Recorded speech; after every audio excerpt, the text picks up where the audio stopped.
Ladies and gentlemen, welcome to Field of 68's last call. What's your go-to Applebee's order? I don't go to Applebee's. We actually call it Crapplebee's, to be honest. Who's the better team right now, Creighton, Marquette, or UConn? What are you doing? What is that? Pray for Fanta. Oh, come on, Zach. Here we go. It's last call.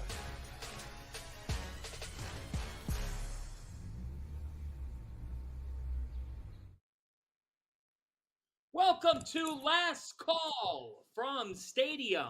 This is the Field of 68 with Stadium, and our last call tonight features a bunch of stuff.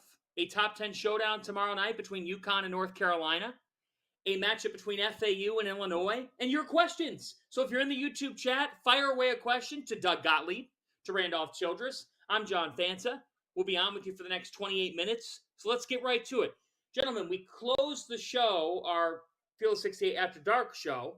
We closed it by talking about the Jimmy V Classic tomorrow night. There's also a couple of other really good matchups in college hoops tomorrow night. We'll get to that. But I want to get back to the Jimmy V Classic and FAU and Illinois. This is a really interesting game because, Randolph, Illinois is coming off a dominant performance at Rutgers, not an easy place to dominate.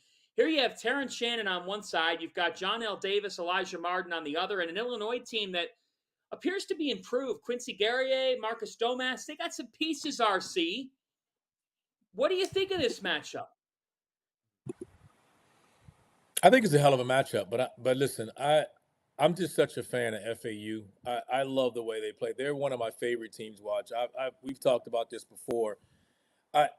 They're just so unselfish in the way they play, and Vlad Golden, I think, is the key to it all because he mans the inside when they play against high major teams.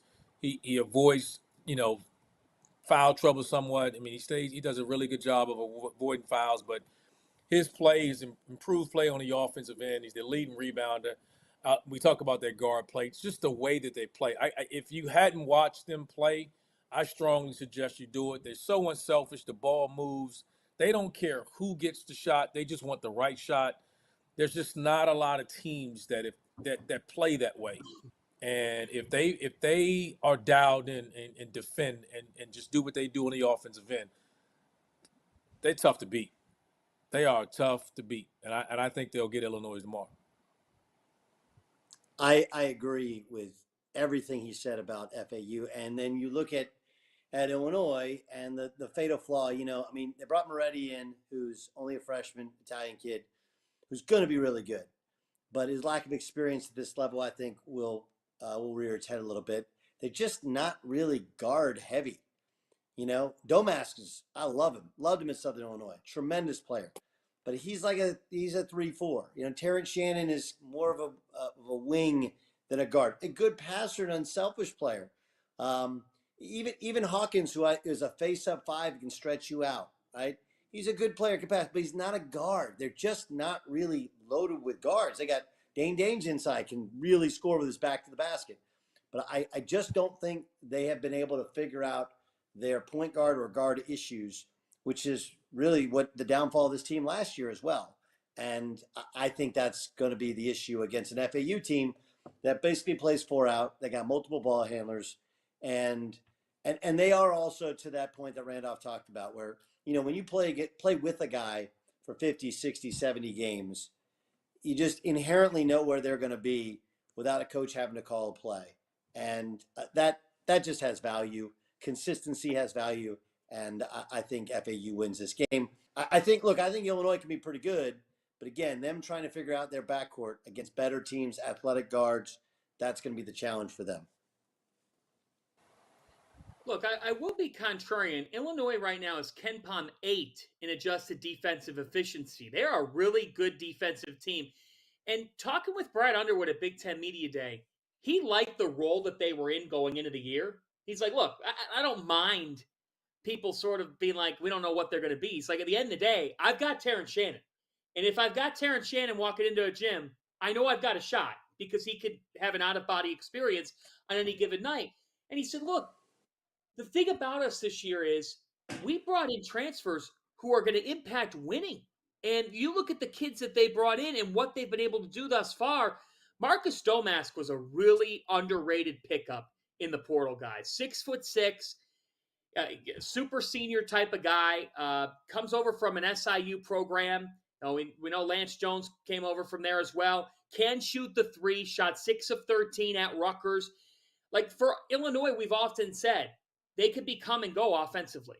Like if Shannon's off, this is a team that can have a very rough time. But between Domask and Guerrier, and if Luke Goody can knock down some perimeter shots, which he did, like they don't need Ty Rodgers to be otherworldly. They've got wings. They've got No, two, three. I understand, but John, okay, so why doesn't Ty Goody get more minutes? Because he doesn't guard. So the guys that can guard, they struggle to have them score. And all of the players, Marcus Domask, who I love, he's originally from the state of Wisconsin. He's tremendous, right? Dane, like you go through all their guys. They're all like 3, 4, 5s. You know, they just are. And now you throw Rodgers out there, you throw a couple guards out there, you go, hey, you guys just handle the offense and run it and really guard. So look, Brad can coach. They're going to be physical. They'll be intense. But I'm just not convinced that they have the guard play to take on a ready-made Final Four returning team. It sounds like we got questions. All right, so let's get to those questions. Let me open up our wonderful chat document here in real time, and we go to Jacob. Jacob asks, guys, and I'll start with you here, Doug. Which matchup will determine the winner of UConn North Carolina tomorrow night? Oof.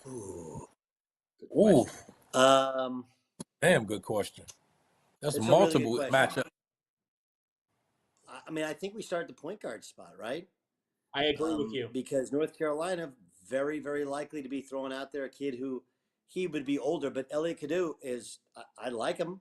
He's a pass first point guard. He feels like a throwback to what Carolina always used to have in the, you go through the Ed Cota days and even preceding them, King Rice, pass first point guards. But a young player against a guy who is playing at a really, really high level right now for UConn. I think that's what you concern yourself with when guys, when they reclass, is you get against the real dudes and you're still a kid. Now, Cadeau, he's either 19 or turns 19 this year, so it's not like he's high school age. But that's just a massive jump to whoever you're playing against and playing against Tristan Newton. That'd be my matchup. So what if I changed the matchup and said it was R.J. Davis and Tristan Newton? Fine. It's a great question, and then the question becomes: does R.J. Davis try and do too much, right? Because it wasn't just him last year, but it did feel like that was a big part of the Carolina problem was they tried to do too much. Now the difference is now you have Cadeau who will pass first, and then you have Cormac Ryan and Harrison Ingram, so you have shooters. You got a lot more space. But yeah, I mean, they're age-wise, that would be, He doesn't have to do too much now based on the pieces that are with him on this team. Right, and I also think, last year his backcourt mate, there was a lot going on there. But when you have more than one guy who's trying to do too much or a little bit thirsty, a little bit selfish, now it just spreads throughout the team. And, those other guys know their roles. And I guess the other matchup, Randolph, would be, Baycott inside going against like a legit 7-footer. And Baycott sometimes struggles to finish over the top of guys. It's one of the reasons he's still in college. Heck of a question. I'm going to be contrarian and say Alex Caravan versus Harrison Ingram. Because to me, guys, when Caravan is going, when he's knocking down perimeter shots and he's coming off screens and making things happen for this Connecticut team, he opens up a new dimension to their offense. Like that kid is a winner and is steady and nothing really gets to him. He was not good against Kansas. You got to give a lot of credit to Kansas and the way KJ Adams defended that night and the way that Kansas played defense all throughout that. Man is going to be looking to bounce back. I expect him to. Remember, guys, UConn's already played at the Garden.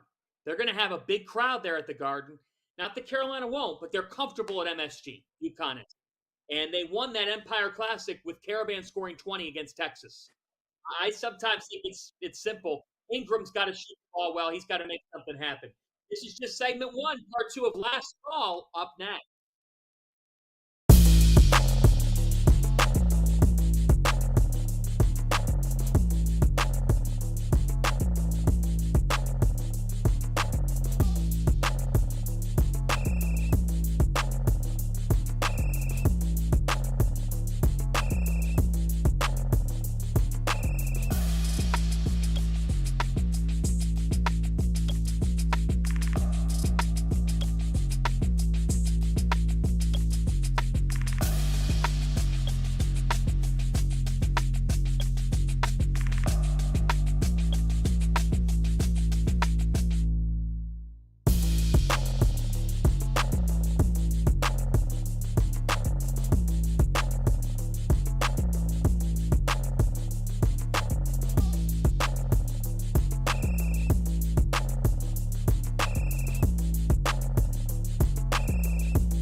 It's Last Call on Stadium. John Fanta, Doug Gottlieb, Randolph Childress with you until just shy of 12:30 a.m. on the East Coast. All right, we're taking your questions. Jared asks, Jared Williams. All right, RC, we're going to start with you here. Uh-oh. Will Duke be all right? Because they look really bad right now. Those are his words, not mine. Duke will be fine. There's too much talent there for it not to be. And early on, we talked about this. There's some things I think they got to shore up. I think they got to decide how they want to play. If they want to play faster, I think they probably need to extend their defense a little bit more if you're going to play with the smaller lineup. Seeing Tyrese Proctor go down was a big part of that. He went down early in that Georgia Tech game. This team has to pick up a little bit better identity on the defensive end of the floor. Offensively, I think they'll be fine. Rebounding is always going to be an issue with Duke throughout the year with the smaller lineup, but I think they got to find a way to play some of the freshmen, Sean Stewart, maybe TJ Powell, starting to get some minutes from those guys. Stewart brings a little bit of athleticism to him, so it's a lot of moving parts with Duke, and I just think it's a matter of by the time conference play comes around, Shire will shorten that bench up a little bit. So guys are trying to figure it out. You know, he's giving guys a chance to play, but there's just too much talent to count Duke out. They'll figure it out. They did it a year ago late.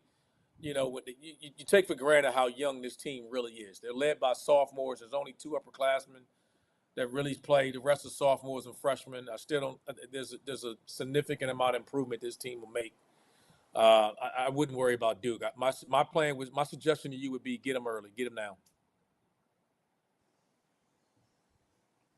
I'm going to agree. I will say that the one thing you touched on is a problem with a lot of teams.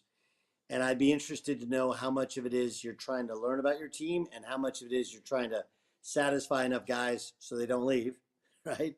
Right. You're playing too many guys, right? Yeah, you got to shorten it up That's at some point. Yeah. At some point, those And guys, then- as you and notice, then the guys and don't then- figure it out early. They got to sit down. Yeah. And then, then they got to figure out who they are, right? Because when you play Ryan Young, who's really solid, older, just a mountain of a man inside, it's really hard to extend defensively because you're going to have to play Filipowski. So that's not an athletic front court. So my question is, or maybe my thought is, at some point in time in the year, are they trying to kind of play like the 2010 team that won the national championship, where they play bigger? When they go to Arkansas and Arkansas doesn't guard Mark Mitchell, and now all of a sudden they kind of got to change who they're playing because now you got Brian Young, they're not guarding, Mitchell, they're not guarding. The lane is kind of clogged.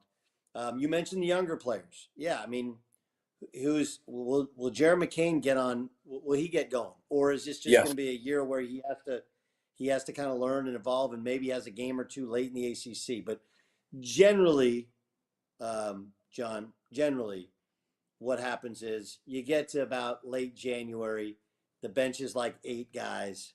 Somebody wants to leave, but it's the 8 guys that you got that are pretty good. And Roach is still a good player. Proctor going down is going to make it a little murky here for the next couple of weeks, but I would bet that they'll figure it out. You know what?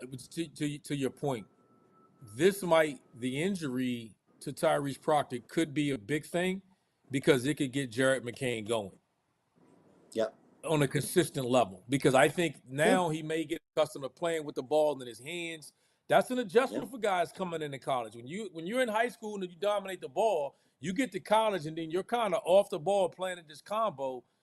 It's tough. I think with Proctor being out, as good as he is and as talented as he is, this could be the thing that can help get Jared McCain going. And he can be a little bit of an enigma. Like, he's very talented, but he's not a dog. And I think Jared McCain is. So we'll see. And the other thing, John, is, and we make this case throughout every season, especially recently with all the COVID year guys, about get old, stay old. But there is something to being young and talented because you don't really know the ramifications for stuff. It doesn't bother because you never blown a game on the road. You never gone through any of this stuff. See, it's almost like you're an idiot savant, but just because you don't know, so it doesn't affect you, and you just keep playing. Every team I ever played on, Randolph, I don't know if you're a new guy or a freshman, the first half of the year they don't really get on to you, and then you get ready for conference play, and suddenly you can't do anything right? And you're like, wait, what happened? Like, you were just letting me play before. Now all of a sudden, like, I'm getting pulled out left and right. Well, we can get to that point with them where he can't pull them out because he doesn't have any other guards. So it could really help them. And we'll see what it does to Proctor when he returns, if it motivates him to play with a little bit more urgency, specifically the defensive end. And I wouldn't overreact to this team losing as young as they are. They lost on the road. People take for granted that Arkansas game was the first road game, and then the Georgia Tech game was back-to-back. Those are the first 2 road games of those freshman guys' career, and people take that stuff for granted. There is not a team that will be in the field, the real field of 68, that was beating Arkansas in Fayetteville that night. What happened? And by the way, like, Georgia Tech's not bad. No, they're better. Not bad. Mississippi State win. They did a good job. No, and you got to like that story. I think that's got a chance to be a really fun story as Damon Stoudemire gets Georgia Tech going. It's a program needing a shot in the arm, and he's going to supply it in Atlanta. All right. Garrett Mahoney asks, this is a really interesting question. And not so much the back half because it's not really his game, let's be honest. But he says, are you worried about Marquette, particularly Stevie Mitchell, 14% shooting from downtown? Now, I'm just going to stick with, are you worried about Marquette? Doug, are you worried about them at all? No. Whoever asked this question, I want you drug tested. I want you drug tested. I want you drug tested immediately. There ain't nothing wrong with this damn Marquette team except they probably played the hardest damn schedule in college basketball. That's probably the only thing that's wrong with them, and it's not even close to me. Well, you do wonder about Maui, coming back from Maui. And it's the worst. Purdue, that's a brutal trip. Yeah, Purdue, Northwestern. I say this every year. People take for granted who go to Maui and then come back and play in these games. And you take for granted that it's brutal to come back east and play one of those games. And teams are always lagging. And I thought that led to the Tennessee at Chapel Hill. Yeah. It just happens to everybody. You know who else? Remember last year, Creighton came back from Maui. They lost 5 in a row. They ended up – now, Kalkbrenner went down, but still, they really played poorly. They lost at home to Nebraska last year. And at that time, that was – like, there is such a thing as the Maui hangover. No, there's no question. And there have been times when we fall in love with teams because we saw them in Maui, and turns out they're not great. There was a year where I think Ball State – maybe they didn't get to they got to the finals. I don't think won it. But then they came back. We're like, well, they're not that good. Sometimes you get in that papaya juice and you become a different team. In regards to Stevie, this is a real thing. My buddy Brian Montanati, who we played in a 4-team deal in that arena, the Stan Sheriff Center, right? We played ironically Marquette, coached by Mike Dean, and we played Hawaii the next night. and Brian played out of his mind. And when we got back, he wasn't playing good. Coach Sutton actually had them send a whole thing of papaya juice because he heard like papaya juice. We started having a pregame meal. We're like, that's for Brian. It's the only thing that makes him play good. So here's the thing. Stevie Mitchell's shooting is an issue. Okay. I mean, he's not that bad a shooter. And I mean, like, look, guys can go through slumps, but I do think it's one of the gifts that Shaka has is he really instills confidence in his guys. He is not a browbeater, and I think he'll pull out of it. I think it'll end up in the high 20s to low 30s. All right, coming up, how many teams will the ACC get into the NCAA tournament? We'll have these guys call their shot. Plus, thoughts on Indiana and Ohio State. We'll rank the Power 5 conferences so far and more. This is Last Call.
This is Last Call on Stadium from the Field of 68. John Fanta, Randolph Childress, Doug Gottlieb with you.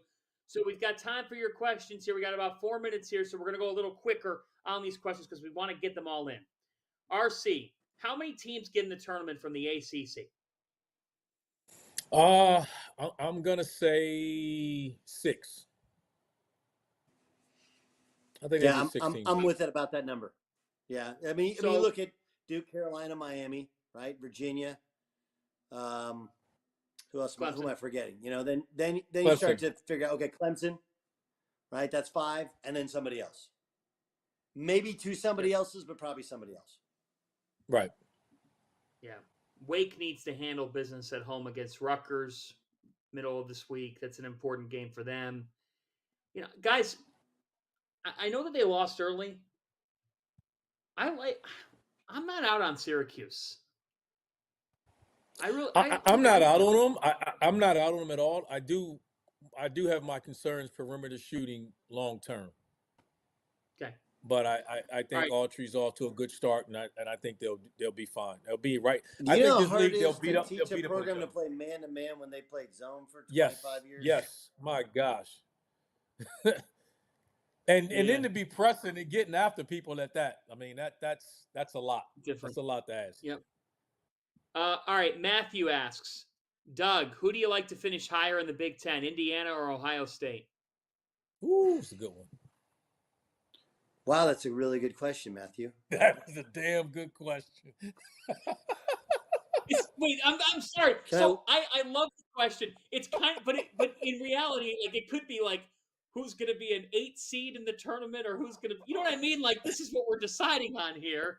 But who do you think? I'm going to go Ohio State because I like their guards better. I like Bruce Thornton and Roddy Gale Jr. I'm going to go Ohio State. I agree. I don't.